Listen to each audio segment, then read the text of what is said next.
Hello, hello. Hi, Hey, Curly. how you doing? I'm good. You? Good. All right. Twice in a day. Yeah, furthest medium versus uh, holding the phone and having a telephone interview. Yes. Using a smartphone that way doesn't seem so smart. No, because I've done that before. Cut people off. I cut myself off. Well, no, I didn't. I made that excuse, but the connection just dropped. Yeah, it does that a lot. Yeah, Yeah. I'll be talking to somebody and it just drops. yeah.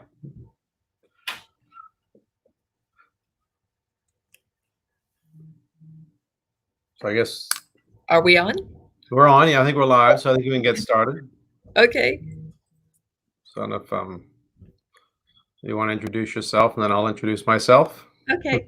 Well, I'm Carolee Crowley of the Fidelity Pension Plan, and I'd like to welcome everybody here. And we'd like to answer any questions that you may have about pension in general, the process of the withdrawal, or any other type of questions you would have, investments, whatever you have. Okay, I'm David Slatter, the APV of Investments. I'm based in Nassau, Bahamas, but I've got a strong Cayman connection. My father lives there, moved there in the late 80s. So I've been to Cayman many times. So it's almost like a second home. So I'm in the Bahamas, but I'm part of the team that's supporting Carolee and her team in Cayman.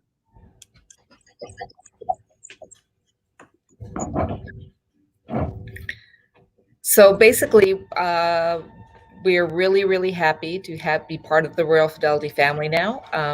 David and his team are great to work with, and we're really excited about them being here. We think they're going to bring a lot of new opportunities to the Cayman Islands, a lot of investment opportunities, as well as besides the pension plan, and we're very, very excited about it. We're looking forward to opening the new office pretty soon and having lots of other options for people to invest in besides just the pension plan. Okay. And just to give everyone an overview of Royal Fidelity and who we are, we've been around for since the late 1990s. We have offices in Nassau in the Bahamas, as well as Bridgetown, Barbados, and Carolee and her team there in the Cayman Islands. We have over $2 billion in assets under administration and approximately $1 billion in assets under management. We have a corporate finance team. We've raised almost $2 billion in capital for companies in the Bahamas and Barbados. And our total number around 90 staff. So the team of Royal Fidelity that's available to support the Cayman operation is around 90 individuals. So we have a great team in Cayman of 3 people, soon to be 5, but that 5 is supported by 85. So we're a substantial player in the region, and we're excited about our opportunity to continue to service Cayman, but also to expand our services in Cayman. And I'll talk about that a little later when it comes to mutual fund investment options for investors in Cayman. So one of the questions I have here is that it's pertaining to withdrawing the funds that are not part of this of the emergency withdrawal, a normal type refund kind of situation. The requirements changed. What she's asking is that if she's been gone for 2 years, what she can do with her pension funds. The pension, as far as if you've gone, the way they have changed the law, as far as if you would have to be gone for 2 years and have no contributions for 2 years, and then you have the ability to transfer the funds to another pension plan anywhere in the world. It would be under approval of the Department of Labor and Pension, but you could do that, or you can leave them here in the fund, and at retirement, you can apply for those funds. Another question we have, are the funds valued at the end of every month, and is that info available via online access? Actually, the unit value that we receive each month, and David would be able to address this as well. Mm-hmm. The values for each month, we have to wait for that month to finish before we can get the value for that month. So the unit value is always in the following month. So the unit value for May, we won't receive until June. Right. So just to kind of add on to that, I've got, for example, the the asset managers that we utilize for our mutual funds, and several of them support the Cayman pension plan as well. We have their April numbers in, but now we've in turn got to do our work. We just got their April 30th numbers in, so now we have to do our work on our end to calculate the actual NAVs or the unit values for the pension plan members. And one thing I can tell everybody is that April was a heck of a lot better than March. So everyone should be pleased to see an improvement in the value of their pension holdings at the end of April versus March. So every single asset manager was up during the month of April. Okay. Well, I have a question here concerning statements, and will we be mailing out statements? We were getting ready to send out the semi-annual statements when the lockdown came down. So we currently are still not able to do that because we can't get the printer to do the printing for us. As soon as we're able to do that, we will be mailing them out to people. If you would like a statement, you can contact pension@fidelitycayman.com and request one, and we will get one to you via email, or we can mail it to you as well now that the post office is opened up for local businesses only. They're only taking local mail right now. Also, too, we have been waiting for a response from, we'd actually like to, I'm not sure about what response, either by telephone or email, that she's referring to, but you must realize that we have hundreds of emails that are coming in daily and telephone calls, and we're answering them as quickly as we can. If you can re-email to pension@fidelitycayman.com, and someone will definitely get back to you. Maybe David, do you have something maybe you want to talk about with the investment side, about what's going on, anything new? Okay. So what you're going to see, and this is going to be new for your pension plan members, are the 3 mutual funds that we're going to make available for them to invest in. And, so if you're looking or you're considering making investments in addition to your pension plan, which is recommended so that when you retire, you have the assets you need to live the lifestyle you want to live when you retire.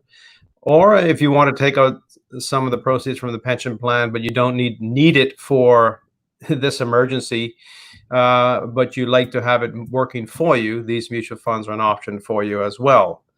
And what we have 3 funds. One is our targeted income fund, which is our conservative fund, and it is invested primarily in U.S.-based securities. The largest position would actually be U.S. Treasuries. Then you have U.S. agency bonds, and then the balance would be corporate debt, U.S. dollar denominated corporate debt, and mainly companies in the U.S. as well.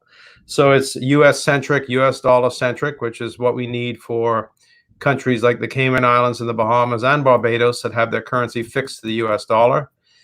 And it's done reasonably well. It's averaged a little over 4% for the last 5 years. And actually, year to date, it is up just under 4%. So, a lot of money has flowed into fixed income during the COVID-19 pandemic, and that's benefited the targeted income fund. We have an equity fund called the International Opportunities Fund. Once again, it's primarily U.S. centric. It's about 2/3 U.S. based, 1/3 global. Asia and Europe being the bulk of the global component. And we recently, at the end of 2018, changed the strategy, the asset managers that we use.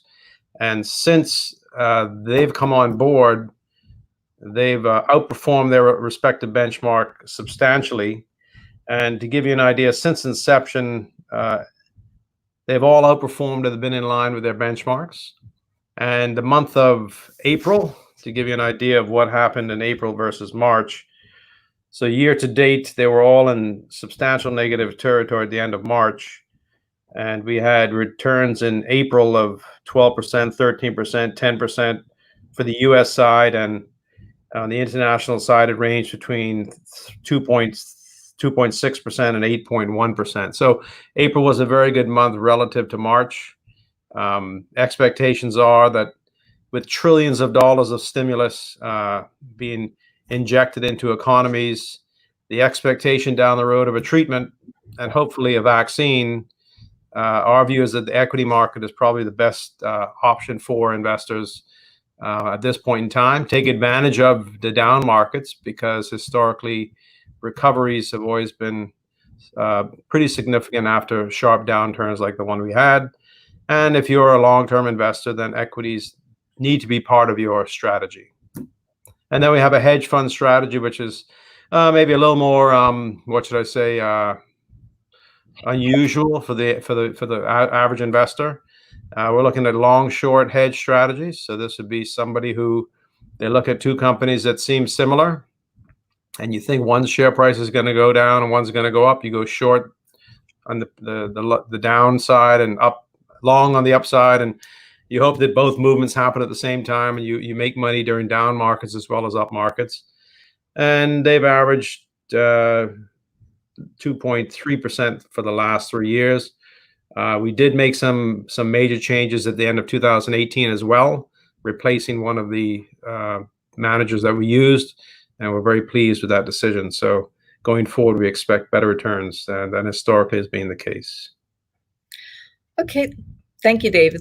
Thank you very much. That's as far as I know, there's a lot of people who are interested. I'm seeing a lot of questions concerning the actual withdrawal application and what the process is.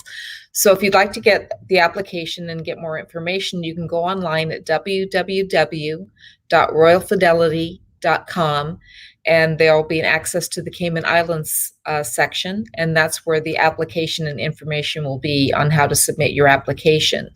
By law, we have 7 days to acknowledge receipt of the application, and then 14 days from the date of acknowledgement to actually either tell you it's been accepted or declined. And if it's declined, we must tell you why it's being declined. And you can resubmit at any time. We'll give you the reasons why if it has been declined. And then from that date, we actually have 45 days from the receipt of that application to actually make the payment to you. And if there's a question about whether right now we're trying to get as many to do either a local transfer. If you want to, you can do an international transfer to the bank, but you will need to get the international transfer form from us, and you would need to email us at pension@fidelitykman.com, and we can forward that to you as well. If you don't have a bank account, we can make an arrangement for a check. It's kind of difficult right now because we're not allowed to have customers in the office. So that's why currently we're basically asking everybody if they have a bank account to utilize that instead of trying to ask for a check. We can try to make some kind of special consideration. Maybe by that time there will be people allowed in the office by the time the payouts are done. As far as on our website, that form that's on the website is the very latest form that's been given to us by the Department of Labor and Pension. So anything on those forms are actually from them. That's not a form that we create. And so we've had several questions about that form, and it has been through a lot of changes, but that's been through the government. So if you'd like some investment advice before you make a decision, you have until October 31st to apply for the withdrawal. So if you want to take some time to consider whether or not you really want to do, if you don't really need to, as David had said about taking out funds, you can contact us at kinvest@royalfidelity.com, and someone will respond back to you with some information, and you can discuss your investment options and your situation. Yeah, I mean, to support what Carolee's saying. So earlier I mentioned that, the team of 90 people in 3 jurisdictions are at her disposal. So if you have questions or you need some personal financial advice, budgeting, we do all of this for our clients. Reach out to Carolee, and she in turn will reach out to us. And, with technology the way it is today, we can respond very quickly and maybe do a call with you or email communication, and give you our 2 cents on what we think you should do. What's the best, most prudent way for you to proceed? As I've mentioned, these are trying times, but they will pass. And in short order, I'm hoping, and by short order, that may be early next year, but we will have moved beyond COVID-19, and we'll be looking back and hopefully saying we made a sound, as an individual, we made sound decisions during this time of crisis and didn't panic and overreact. Because I tell you what, as an investment manager, I love to see other people panic and overreact, because I get to buy at great prices. So my clients love it when other investment managers' clients panic, because we take advantage of it. And you're our client, so we're here to serve you. Yep. And so we actually have to kind of address a couple of things that have been going on. We've had a lot of people emailing and stating they didn't get an acknowledgement of receipt of their application. And we have acknowledged everyone up until now of all of the applications have been received.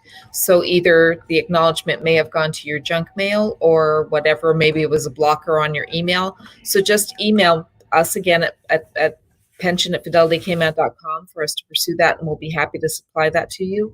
We are in the process of acknowledging, accepting, and declining applications. You will get an acknowledged, either an acceptance or a decline. And again, if it's a decline, you will be told the reason why. If it's an acceptance, you'll be told that it's been accepted and the time frame in which to plan on receiving the funds. Do you want to speak to the, what should I say, the May 1st acknowledgement of our ability to formally, is that relevant to some of these questions about why delays and the like? Yeah, so so basically what happened is that because the government acted so quickly, on May 1st, we were literally inundated with calls and emails, and people were already submitting applications that they'd found that weren't the final application. And so we apologize for any delays in any kind of communications during that time, but literally we were receiving hundreds, if not thousands, of emails and phone calls. The phone was ringing off the hook. We now have 3 additional people to assist us, 2 part-time and 1 full-time person. So you should be getting a response time fairly quickly from us. We try to answer everybody within 24 hours, but sometimes it does get a little busy and hectic. And so we do appreciate your patience and your time.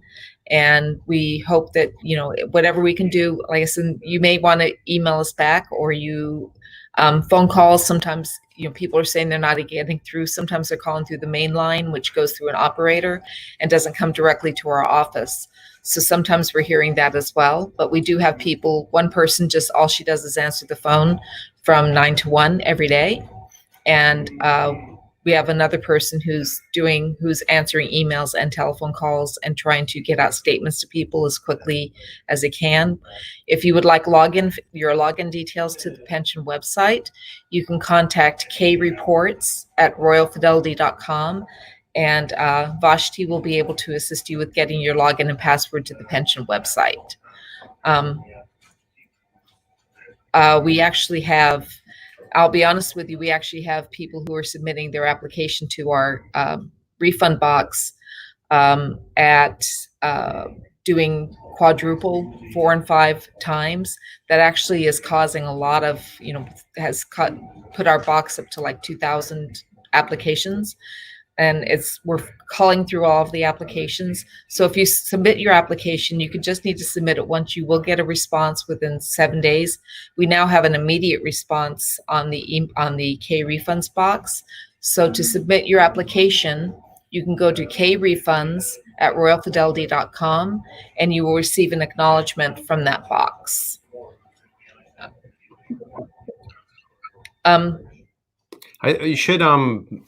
I know we put together a flyer on the mutual funds today. I'm not sure if it's on the site yet, but I think it should be. So if individuals want to go onto our site, they can get an idea of an overview of these funds that I mentioned. And once again, that may stimulate some questions, and we'd be more than happy to answer them. Sure. Also, too, there was a question because of all the, as you noticed in the press, there were a lot of different versions of the form that went out before the final form from the government. Any of those applications, if you had selected the maximum that you wanted from, one of them said 100%, but if it said the maximum that you would actually get, there's some questions as to whether people would get just what they're asking for, or the $10,000 plus the 25%. If you selected you wanted the maximum that the law provided, no matter whether you did the old form or the new form, you're going to get the maximum amount that's allowed by law, which would be, if you had over $10,000, you would get 10,000 plus the 25%. We actually, as far as the redemption time as that goes, we actually have to wait for the NAV to come in, the May NAV to come in, and we actually so it'll be sometime in June before we can do the payout. We have some of the questions that are being asked. We actually have there's one that's asking us, that was one about the 25%. As far as the application being completed properly, if the notary, we actually have we've had several situations where the applications weren't signed, banking information was left blank, if the ID was not notarized, and if the notary seal, we have to be able to read the ID, and the notary seal needs to be legible, and it has to be the person, we need to be able to identify who the notary public is. So if there was any question as to the legitimacy of the notary seal, we'd need to have either their number or their name or something on there to indicate that is a notary public or a justice of the peace.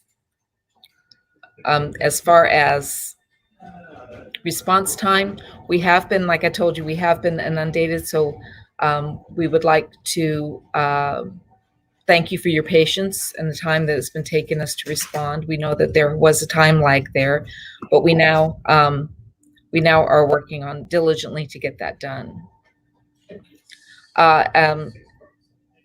How many days? One of the questions is, how many days after the application acknowledgement will acceptance receipt be sent?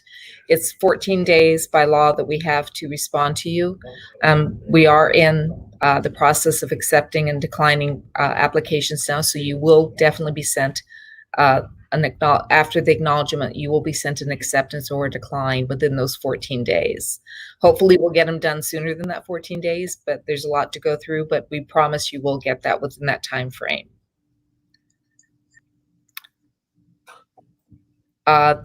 There is one that states, there's one that's questioning the application that you have. The application you may have that says there's no box to check. On the new application that was provided by the Department of Labor and Pension, there is a box to check. So if you go on our website at www.royalfidelity.com and go and log in, look at the form on there, that form is the most current form, and it does now have the checkbox. Having one that you're saying that it was 15 days since you submitted your application, everything has been acknowledged so far that we have received. So if you're having an issue or you think you haven't received it, you can contact pension@fidelitycayman.com or email krefunds@royalfidelity.com and ask us to resend you the acknowledgement, because they have all been acknowledged either by myself or we have an automatic acknowledgement on there. So we would like you to, if you have any questions or issues, please feel free to contact us. That's what we're here for. As I said, if there's any questions you need to ask us about your application, please feel free to email us. And if you call through, sometimes it is a little hard getting through because we are getting a lot of phone calls, but by email, we're able to respond back to you concerning your application. Seeing one that a lot of people weren't aware of the timeframes that were allowed by law. And this was put out pretty quickly. And so as far as the press goes, yes, it was there wasn't a lot of communication in that way. So we feel for you as well, because we were kind of under the same thing. We kind of got this thrown at us at the same time that you did. So if there's any questions concerning law, please feel free to contact us. We'll be more than happy to.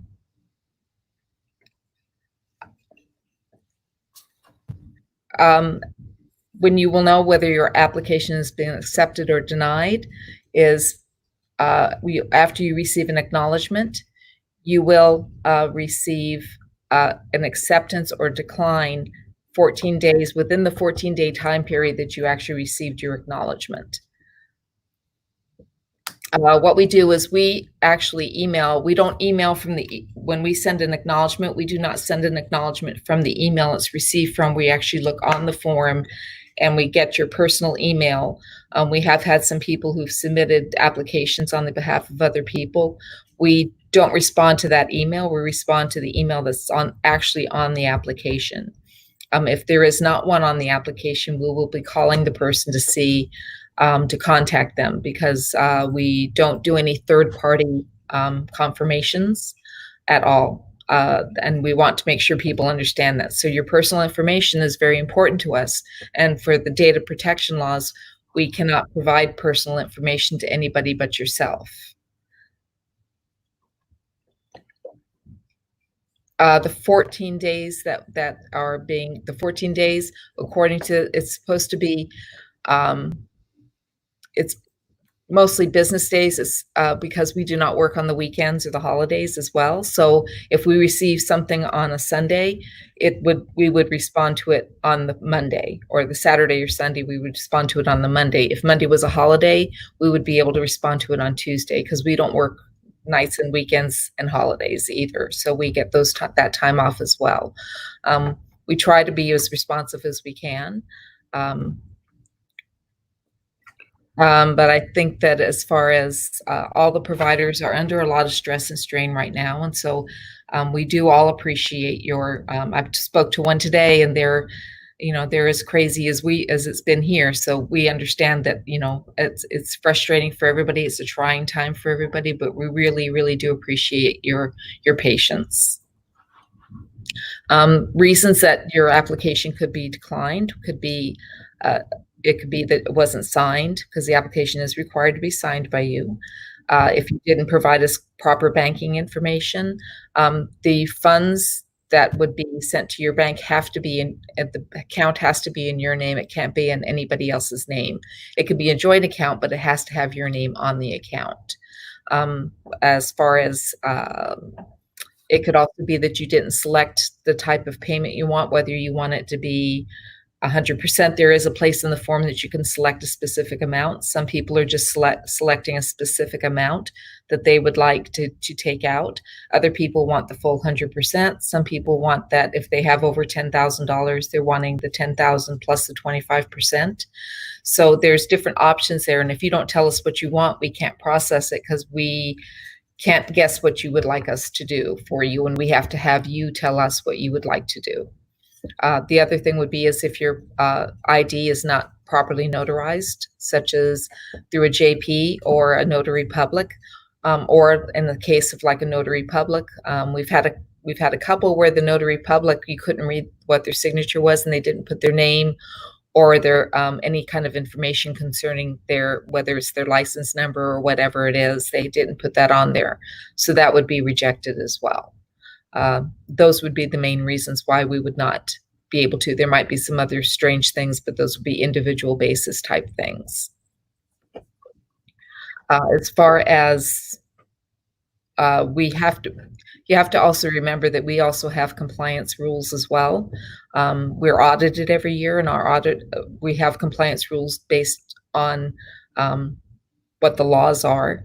And so sometimes if we see something, we will go to our compliance department, ask their opinion, and then they get back to us to let us know where something actually falls into it. So we're not just declining something based on because of the way it looks. Digital signatures, we've had our compliance department look at to make sure they're legitimate, and they got back to us to let us know that they were. So we are, as far as we are making sure that we fall within the laws of the Cayman Islands. I think that, we've been working very hard, and we've been working hard to get everything caught up. I personally have been working every weekend. through the weekend to make sure things are done. And I'd like to let you know that all of us are working very hard.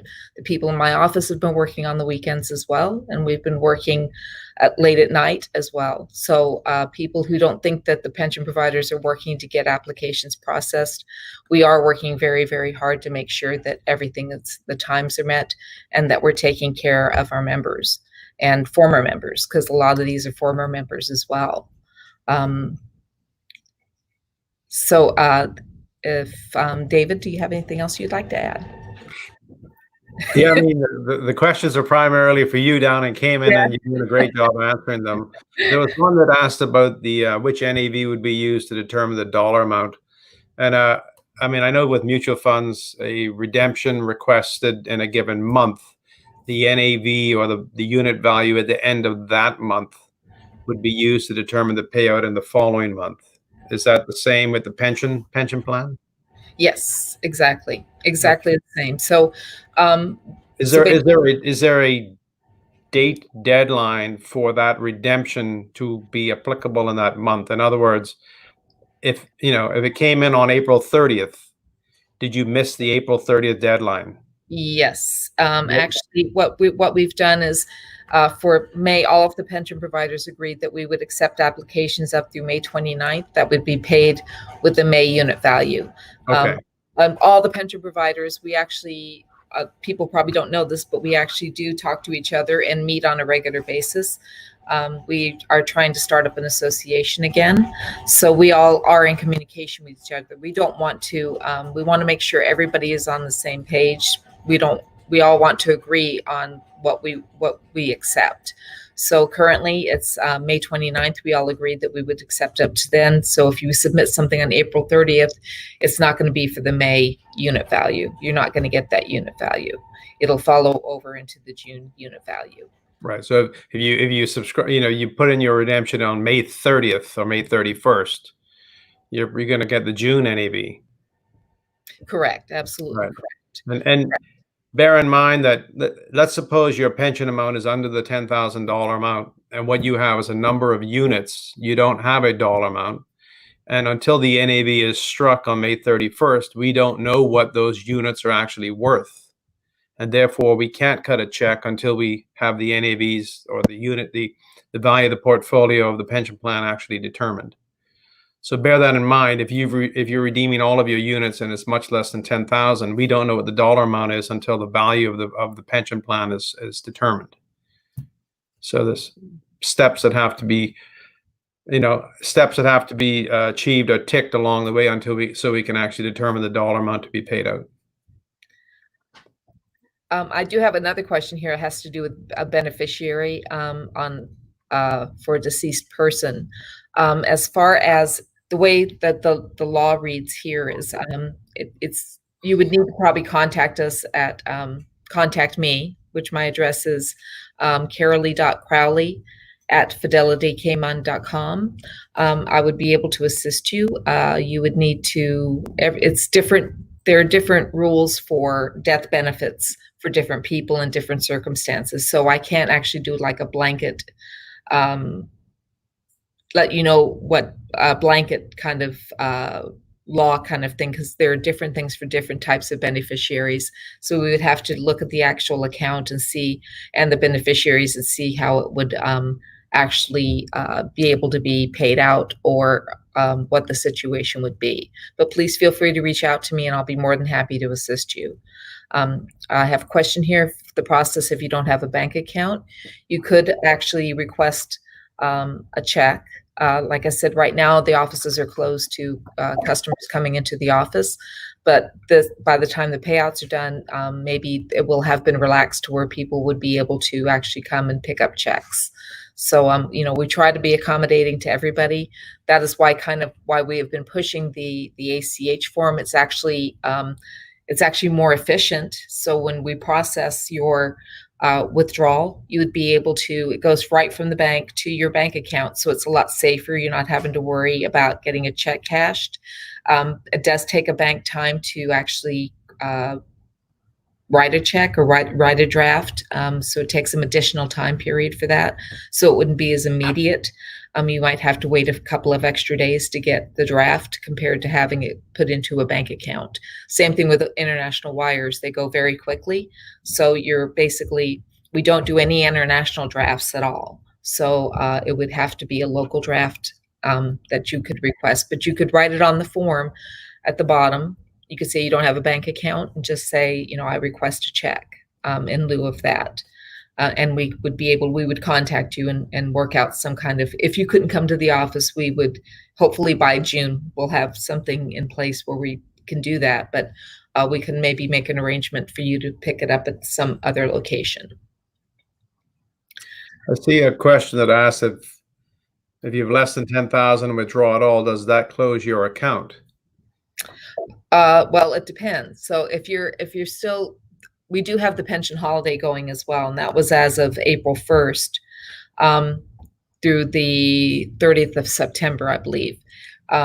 If you have under $10,000, if you still have an active account, and let's say you're just not putting into it during the pension holiday, we would need to leave an amount in there to keep the account active if you were still going to be contributing after the pension holiday. Or if you were going to continue to contribute even during the pension holiday, you can do that as well. Though all of those contributions are considered voluntary contributions. So you may want to consider still putting into your pension, because it's a very good idea to continue to put in every month, I believe. So you also are gaining, if your employer decides to agree to put in, you're actually gaining that additional 5% from your employer. Would you put in that 5% and they meet that 5%? So just think during that time period, you're still adding to your pension, you're still adding to your retirement. Plus all of those contributions are considered voluntary between April and September. So you would be able to access those for special situations as well. The voluntary contributions are available to everyone if they have certain situations, whether it be medical or education, to help toward, money toward a down payment on a home, home repairs, things like that. So keep that in mind as well. That's also something that you need to keep in mind. Here'll be a good idea. So don't withdraw at all, or definitely keep the pension plan in place. And when you do withdraw, if you don't need it for this COVID-19 emergency, then you invest it in one of our funds. So you'd have to open up a mutual fund account. So, there's options for you. And as I think we mentioned it earlier, I mean, some people need the cash flow. They need it. Point blank, it's tough times. They need the money. Not everybody actually needs the money, but they're taking this opportunity to withdraw money from the pension plan. If you don't need the money and you still want to withdraw it from the pension plan, reinvest it. Save for your pension, save for your retirement with your own personal pension plan in addition to your company sponsored pension plan. So this is essential to retire as comfortably as possible. Okay. So bear that in mind. A year from now, when COVID-19 is behind us, I don't want you looking back and going, gee whiz, did I really need to pull all the money out of the pension plan and consume it the way I did? I have nothing left. It's gone.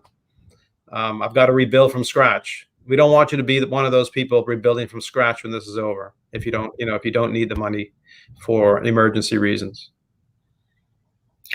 And there's also there are also 3 other options that we have currently, correct, David? That we can offer during this time as well. If you take out funds as well, you can you can place them in one of these different funds as well, correct? Is that correct? Right. We mentioned it earlier, but I think you've got some people who've tuned in after that. An equity fund, fixed income fund, and alternative strategies fund. So, either one of those or a combination of those strategies, I'm sure we can find a solution for you. The equity fund is, long-term investing for somebody who's a little more aggressive and less risk averse. Because as we've seen, equity markets can be volatile. The S&P 500, for example, all-time high in February, dropped 30-odd% through the middle of March. And since then, it's recovered probably about 20% of that 30% decline. So it's been a pretty volatile 2-month period. That's the nature of equity markets. Over the long term, they're the best performing asset class. So keep that in mind. You are investing for the long term, because when you retire, women and men still have 20 plus years of life on average. And if you're saving for a future generation, that is truly long term. So you need to have an equity exposure in addition to fixed income. One of the questions I have here is, can I put the money back into my pension plan if I don't need it anymore? Yes. So you're always able to put your money into your pension plan. So that's not a consideration of once you take it out, you can't put it back. So people need to understand that maybe you take out, maybe you thought when you took it out and you thought you were going to need it during this time, and you go back to work and all of a sudden you realize, hey, I really didn't need all this money and I want to put some of it back in. You absolutely can put it back into your plan. So that's always, and also too, if you want to, you can, on a regular basis, you can put additional funds into your pension plan if you like. They're voluntary contributions. But there's always something that you can do. It's not just because you're taking it out now that you have to keep it out and not be able to put it back into a plan. The other question is it 45 days total? The law says that we have 45 days from the date of receipt of an application to make a payment to that person. So that is the law. As far as that's actually, we have, this says explain the 100% of the old forms. Okay. So as far as on the old forms, the way they had it written didn't necessarily reflect how the law was written. So they rewrote the form. Now the form has that it was the maximum. Before, that was considered the maximum amount you could take out of your fund if you had over $10,000. So if you had over $10,000, you could take out under the law, you could take out $10,000 plus 25% of the balance. You can select that part, or you could select a specific amount. Or if you had under 10,000, you could select 100%. So now on the new form, the way it's done, it breaks it down for you. But that's the main difference. That's the maximum amount under the law, is if you have over $10,000, is $10,000 plus the 25% of your balance.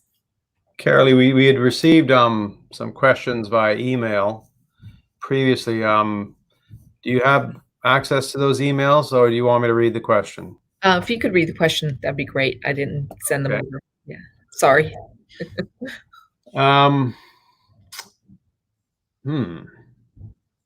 Says, I guess I rolled over in November of 2020. IM rollover. Anyway, I guess I'm going to roll over in November 2020. I'm planning to for good in November.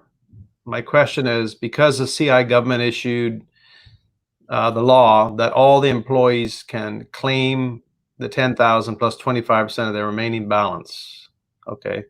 How can I claim my remaining balance if I decide to do early retirement because I'm an expat only and I'm already 54 years old? Okay. So yeah, that's pretty okay. So under the early retirement application is entirely there. That procedure is different than this procedure. So let's say if you're getting ready to go on rollover in November, you're getting rolled over, you would just need to call and make an appointment to come into our office, and we'd complete a retirement application for you, early retirement application. And then that, depending on your balance that you had left in your account, if it's under 5,000, we would not need to submit your application to Department of Labor and Pension. If it is over 5,000, the application has to be sent to the Department of Labor and Pension for their approval for your retirement at that time. So yes, you can most definitely apply for early retirement, as you're going to be 54 in November. But you just need to contact us to make an appointment to go to do the application, and we'll go over everything with you at that time. So, and provide you with the statement and all of the information that's pertinent to your retirement. Everything as far as refunds, I think a lot of people are getting a little confused with different procedures. So the laws pertaining to refunds, if you leave the Cayman Islands, still applies. Retirement all stays the same. If you're 60, it's either 60 or 65, depending on how old you were at a certain date. you can apply for retirement. Early retirement is 50 or 55, again, depending on that specific date. So all of those programs are still there. Nothing's changed about that. That's still the same no matter what.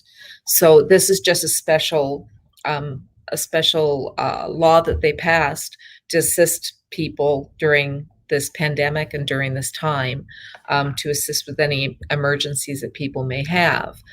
So I think that I just want to make that clear, because I think we're hearing a lot of that people are getting a little confused, that there still is the refund program and there still is the retirement program. That still stays the same. The laws pertaining to those are still the same. Everything remains the same. Some other questions. What if your status changes from single to married after you join the pension? What does that mean? Okay. Basically, if it's changed from, so under the pensions law here, if your spouse is automatically designated as your beneficiary. So let's say if you got married, let's say if you had your mother as your beneficiary and then you ended up getting married, your spouse under the law, even if you didn't name your spouse as a beneficiary, would still be your beneficiary, because if you could prove that you were married at the time of your death. So it's if you wanted to change your name and add your spouse, what you would just need to do is contact us, and we would send you a change request form. You just need to complete that and submit it back to us, and a beneficiary form if you'd like to change your beneficiary, and then we can update your information. On these applications now, if you hadn't changed your name and you submit your name and your passport's in another name, and compared to your application, we will require you to document the fact that you are married, that your name has changed. So you would need to be able to show that. So if you hadn't changed your name previously, and you changed your passport or your driver's license that you're submitting, you're going to need to show us the reason why the name changed. And that could be either divorce too. So sometimes people get divorced and they just don't change their pension information. So if we see that there's a different name, we're going to go back to you and ask you to provide some documentation to show that you are one and the same person. And anytime you have any changes you need to make to your beneficiaries or other, you can actually contact us, and we'll provide you the forms and you can update your information. Same thing with addresses. It's very important for you to keep your mailing address up to date, because we do mail out statements currently. In the future, we hope we're going to be doing the emailing them instead of actually mailing them. But for right now, we still have to physically mail them. So in the future, that'll be, but so it's important that if your address is not correct, that we get those updated as well. These applications we're actually are helping out with that as well, because we can update them based on what your address is showing on your application. Another question for you, Caroline. Will individual redeemers be provided with the date and unit price of their fund when their fund redemption takes place? Well, you're going to be provided a statement, whether it's a current statement or it'll be current, but whether it's just a statement of a withdrawal or a statement of termination. And you will see the unit value date will be on that statement. So everybody is provided either a withdrawal statement or a termination statement. When anything is processed, we always provide that to people, so you'll have the documentation to see which unit value that actually was taken out under. As somebody else has asked a very, very good question. If you have 2 accounts with us, 2 or more, some people have 3 accounts with us. If they're not combined into one, would you be able to take out from each of those individual ones? So basically how it works is it's the accumulated value that you have with that plan. That goes for all of the plans. So no matter who you're with. So if you have 2 or 3 accounts with us, it'd be the total amount that you have with us that you would be able to take out. So let's say if you had over the total of those 3 accounts was over $10,000, you could take out the $10,000 plus 25% of the balance of that as well. Right. So you can't treat those 3 accounts as all under 10,000. Therefore, I want to take everything out of all 3. Exactly. They're combined, and the total amount is used to compare it to the $10,000 threshold. Is that correct? That's correct. And Okay. and that goes for all of the plans. Everybody is the same way.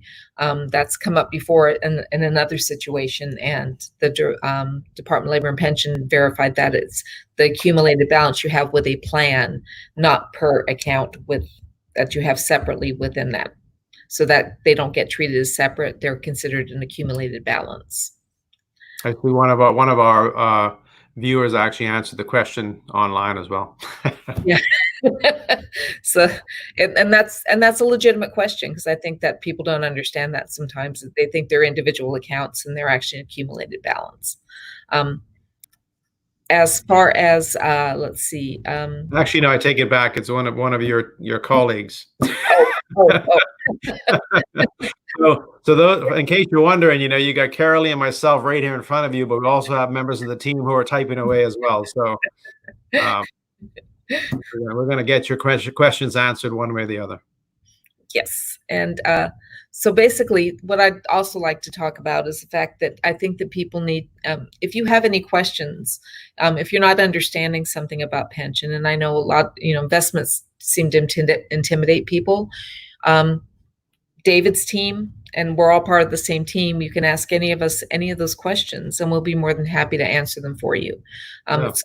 It's knowledge. As I keep on saying it, knowledge is power, and it is. And the more you know, the more informed you are, the more secure you are, knowing you're making decisions based on being informed. You're making correct decisions or right decisions for yourself based on the information, and not just kind of based on, not knowing, and you're kind of scared and you're afraid because the markets haven't done well for the last couple of months, but do I want to stay in it? Do I not? Kind of thing. So if you learn more about how it works and what the situation is by asking questions, we will be more than happy to answer you and help educate you. If you're unsure about something and you don't know, please contact us. We'll be more than happy to assist you.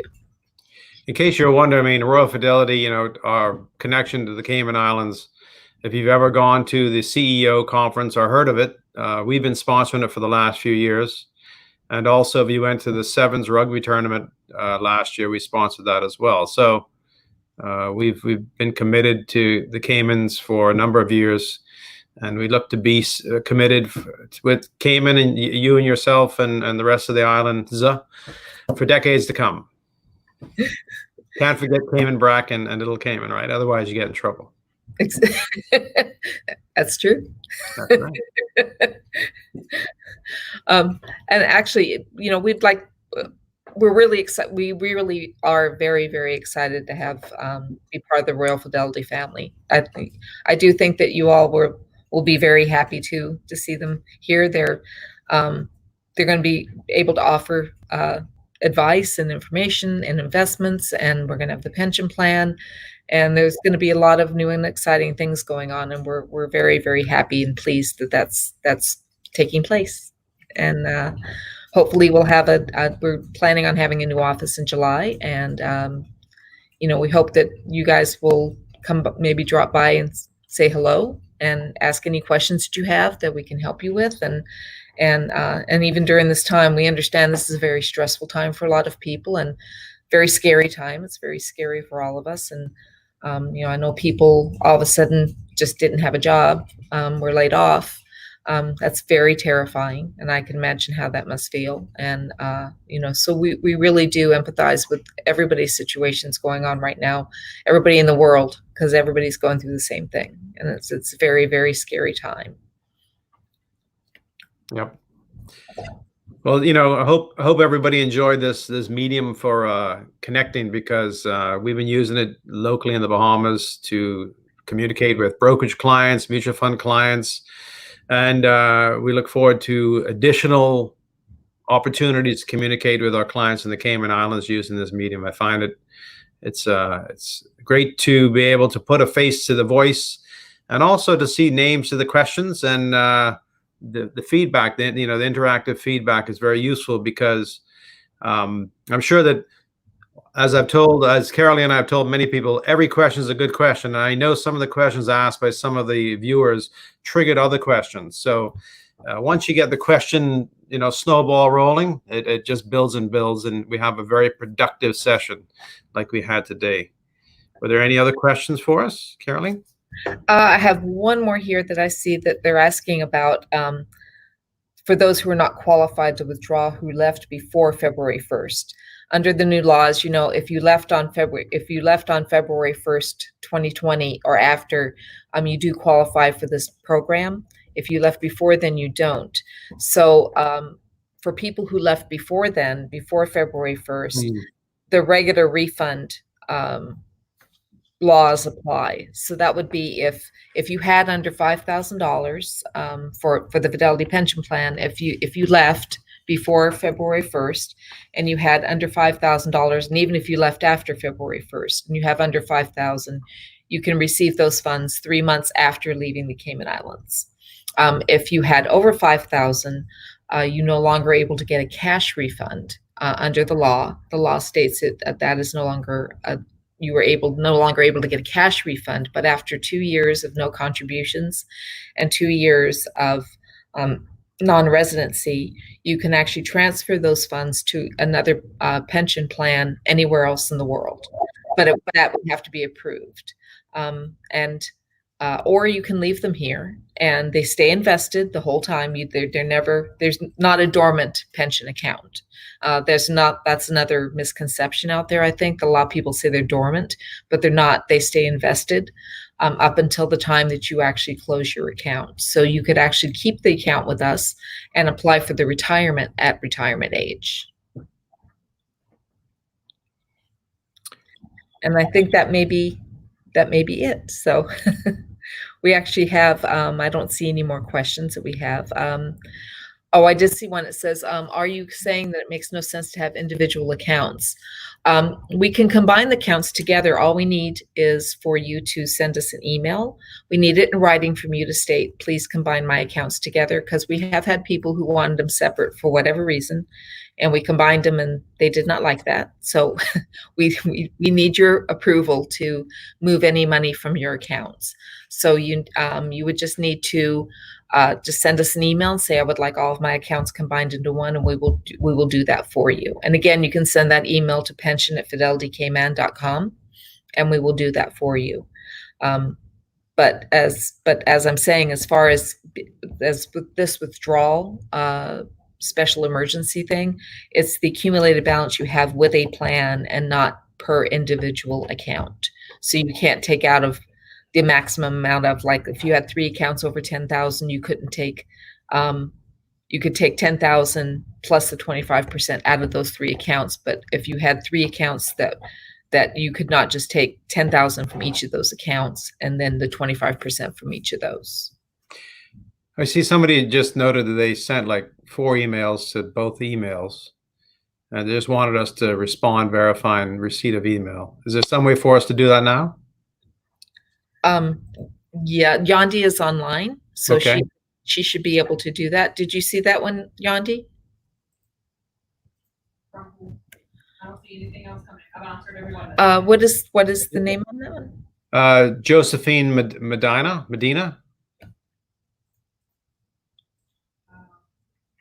It's just come in, but it's an application. Oh, it's an application. So we just received it. So it will be acknowledged that we did receive it. Okay. Was that within the 14 days? Okay. Too bad. I'm making jest of a tough situation. I mean, as Carolee mentioned, we're working hard to address everybody's needs. I think we need to have, I don't know, another session like this, and not immediately, but down the road, because I think it's been beneficial to everybody. It's definitely been educational to me because I'm not involved with the pension, administration side. So to get insight into how it all works is useful, because sometimes questions may come my way.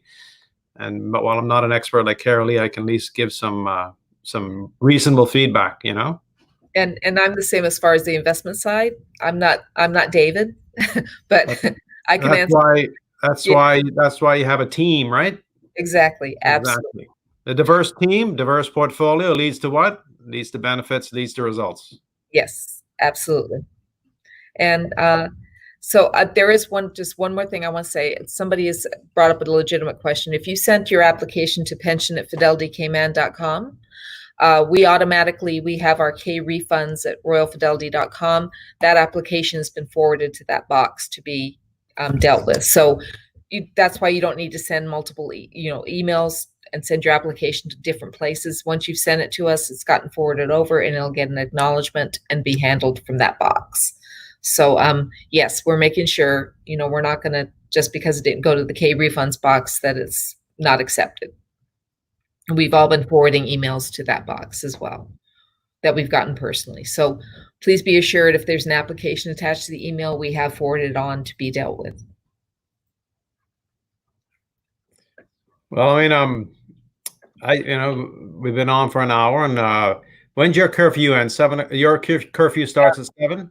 8 o'clock now. 8 o'clock. Yeah. All right. Well, we're an hour ahead, so it's 7 o'clock my time. Now curfew doesn't start till 9, so I've got 2 hours. I could be here for another hour and a half. Don't get me wrong. So we're here to help. So I want to give everybody a few more minutes to ask any other questions, but I just wanted to reiterate what we said before. This will pass. We're going to get through this, and we want everybody to get through it and be able to look back and say they made sound decisions. We're here to help you with any questions or concerns, and hopefully help you make sound decisions on what to do with this hard-earned money that you've got in the pension plan, and whether or not it should stay in the pension plan or whether you want to reinvest in a mutual fund. Do you truly need it all immediately for emergency purposes? Do you need a portion of it? Don't forget you have till October. And let me tell you, something can change very quickly. If a treatment is discovered, that's going to change the game big time as far as travel and opening up of economies. The vaccine is the end game, but that's down the road, hopefully early next year. If before that, great. But the treatment will be the game changer, and that will allow economies to open up, travel to open up, tourism to open up.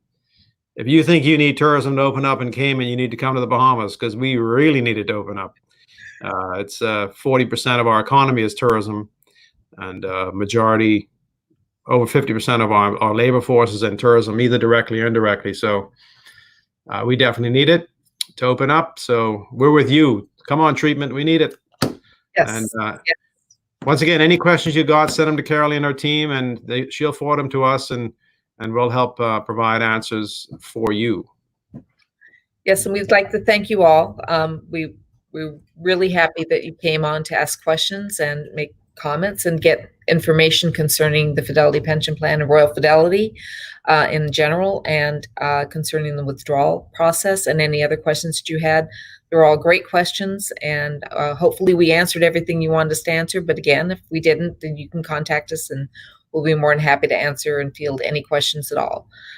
So we'd really like to thank you for joining us tonight, and we will be doing this again. We think this is very valuable, and you get to ask all the questions you want, and hopefully we'll be able to do this sometime in the near future, like David said, down the road a ways, and then we'll be we'd just like to thank you again for attending, and we hope it's been very informative. Yeah. Thank you, everybody, for attending. Thank you. Bye from the Bahamas. Bye from Cayman.